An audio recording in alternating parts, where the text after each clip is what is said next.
Come on, I ran away. Come on, you were here, pretending to be a cook. Hello friends, another analysis of the latest Eurostat data for June comes from the editorial team at Onet Wiadomości. The authors came in strong and write that Ukrainians are leaving Poland en masse and choosing other countries.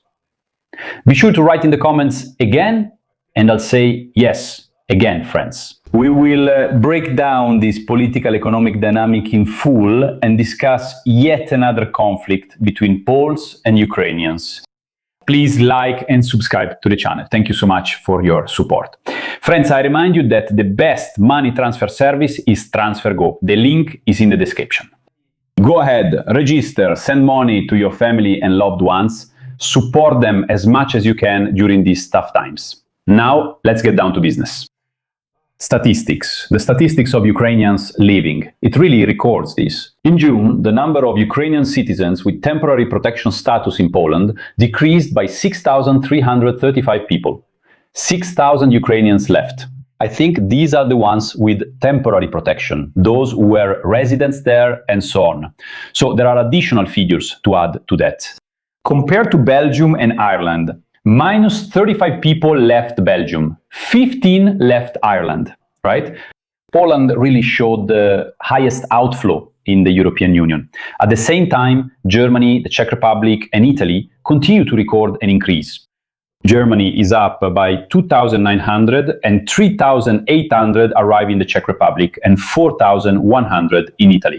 But let's separate facts from, let's say, assumptions. There are still 960,000 Ukrainians in Poland. This refers to those with temporary protection status. It's the second highest number in the European Union after Germany. There, it's almost 1.3 million. A decrease of 6,300 people is only 0.7% of the total. Calling 0.7% a mass exodus, well, I think that's a bit of clickbait. Write in the comments what you think.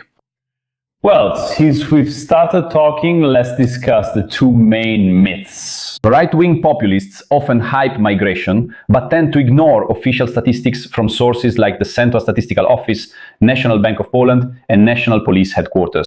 And these numbers show a very interesting picture.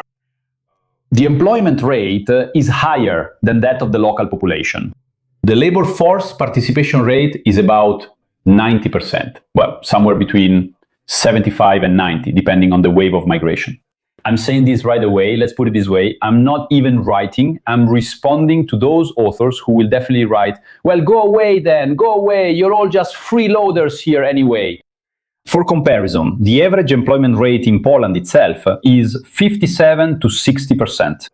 So Ukrainians are not welfare recipients living off the legendary Polish social benefits, but rather a highly capable workforce that enters the market quickly and generates 2.7% of Poland's GDP.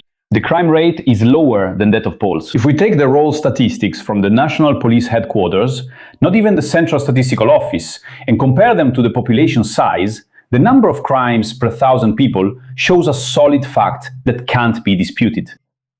The crime rate among Poles is 20 cases per 1,000 people, while among Ukrainians it is twice as low. In other words, in relative terms, they commit crimes half as often as the locals.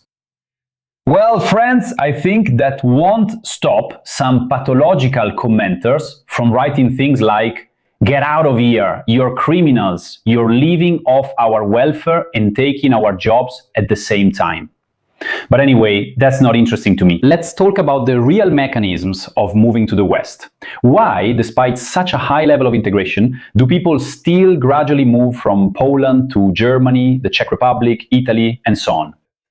The answer lies in the laws of capitalist economics, a twofold difference in benefits and salaries. In Germany, refugees receive Bürgergeld. This benefit is almost 560 euros. Housing, insurance, and the minimum hourly wage is 12.4 euros, compared to about 6.5 euros in Poland. The labor force naturally migrates to where the conditions are simply more favorable. Slowly but surely. the winding down of Polish support programs. The Polish government has been consistently cutting benefits for a long time. That is, compensation for housing, child benefits, and the 800 plus program are tied specifically to studying in Polish schools and to the parents' employment. And of course, its natural role as a transit hub. Let's not forget about that. Poland has served as the primary geographic and linguistic hub since day one. Many people used it as a temporary base to look around, learn the language, save up resources, and then move further into Western Europe. Czechia. It's no coincidence that Czechia has taken first place in migration density, 36 Ukrainians per 1,000 locals.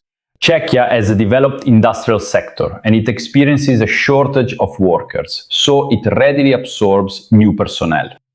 Although prices, in my opinion, well, again, that's just one piece of the puzzle. I think prices are lower in Poland.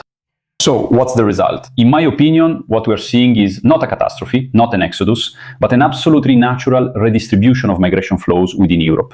Germany and the Czech Republic's labor markets and social institutions are attracting some of the qualified, disciplined workers from Poland. And Polish businesses will gradually start losing their hard-working and law-abiding workforce. Very soon, they'll start singing the familiar tune about a shortage of workers on construction sites and in warehouses. Write in the comments what you think. Will Polish entrepreneurs find a way to compensate for the loss of such an active and disciplined workforce?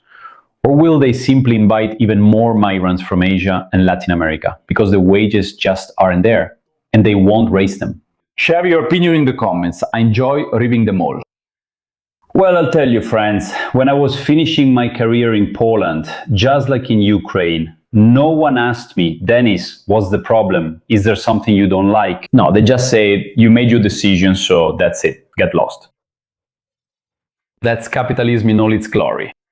Look, and the second part of our video is another conflict between Poles and Ukrainians, yeah? A wonderful video. It also appeared on social media where two Polish women, after a verbal attack, go after two Ukrainian guys with their fists. Well, of course, you can hear how one of the ladies, the lovely ladies, is shouting, "Get the hell back to Ukraine."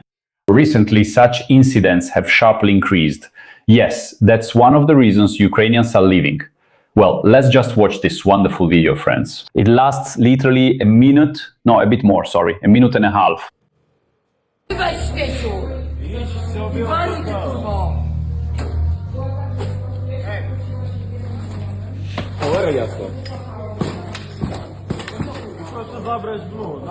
What the hell? You bastard, damn! We are inside the room. But she's attacking him. Well, damn it, you hide. Then I'll ask you to leave. Then run further to Ukraine, you bitch! Fucking bitch, fuck, hey! Hey, fucking bitch, fuck! Hey, bitch! Fucking bitch, hey, fucking bitch! Fucking bitch, fuck! Hey, wait, damn it! Come on, damn it! Where are you going? Are you crazy? No, no, no! No. Who knows what ran away? No, kid, calm down. Are they gonna deport us or what? Another one. Cool, right? Where? Everyone's promoted. Everyone's promoted. No, it's just that people don't go there. Just call the police. Just call the police. Where are you going? Where are you going, Tan? You don't have to. No, stop.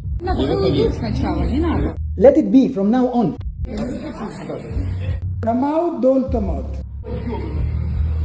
From now on, it'll just be the police giving us a hard time.